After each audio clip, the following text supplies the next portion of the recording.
વડોદરા મહાનગરપાલિકા અને ગેલ ઇન્ડિયાનું સંયુક્ત સાહસ છે. વડોદરા ગેસ લિમિટેડ હવે વડોદરા ગેસ લિમિટેડ નફો કરતી કંપની બની ચૂકી છે. ત્યારે આજે CSR કાર્યક્રમ અંતર્ગત વડોદરા ગેસ લિમિટેડ દ્વારા વડોદરા તેમજ છોટાઉદેપુરના વહીવટી તંત્રને 4 અત્યાધુનિક લાઈફ સપોર્ટવાળી એમ્બ્યુલન્સ કરવાનો કાર્યક્રમ યોજવામાં આવ્યો હતો. વડોદરા ગેસ લિમિટેડના ચેરમેન અને વડોદરાના મહાનગરપાલિકાને મ્યુનિસિપલ કમિશનર અરુણ મહેશ બાબુના હસ્તે આ એમ્બ્યુલન્સને સોંપવામાં આવી હતી.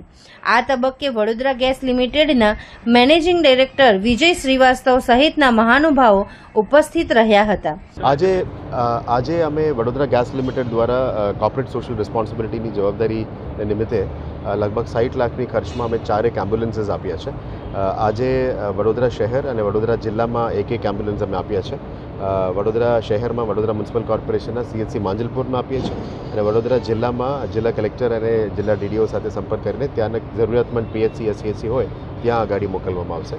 સાથે સાથે વડોદરા ગેસ લિમિટેડનું GA એરિયામાં વડોદરા સિવાય છોટાઉદેપુર પણ છે અને આપ જાણો છો કે છોટાઉદેપુર જેવા જિલ્લામાં વધારે જરૂરિયાત હોય છે એમરજન્સી મેડિકલ સર્વિસીસ માટે, કારણ કે દૂર દૂર ગામો હોય છે. એટલે વડોદરા જિલ્લાના વડોદરામાંથી આપણે છોટાઉદેપુરમાં પણ આજે 2 ગાડી મોકલીએ છીએ. ત્યારના સ્થાનિક વહીવટીતંત્ર સાથે પરામર્શ કરીને આ બે ગાડી ત્યારના નાગરિકો માટેની સેવામાં અમે જોડીએ છીએ. આ ગાડી તમામ ફોર્સ મોટર્સના છે અને 4 ઇમરજન્સી ઇવેક્યુએશન એન્જિન્સ છે.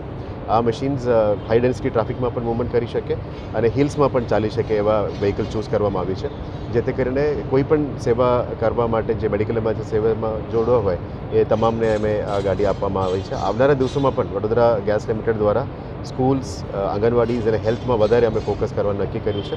આજે અમારા સાથે મેડિકલ ડૉક્ટર્સ અને ટીમ્સ પણ આવ્યા છે. એમના પાસેથી પણ અમે ઇનપુટ્સ લઈ રહ્યા છે કે હજી વધારે શું કરી શકાય એ પણ ડિટેલ્સ માંગીને આવનારા દિવસોમાં CSR એક્ટિવિટી તરીકે અમને પણ મદદ કરીશું.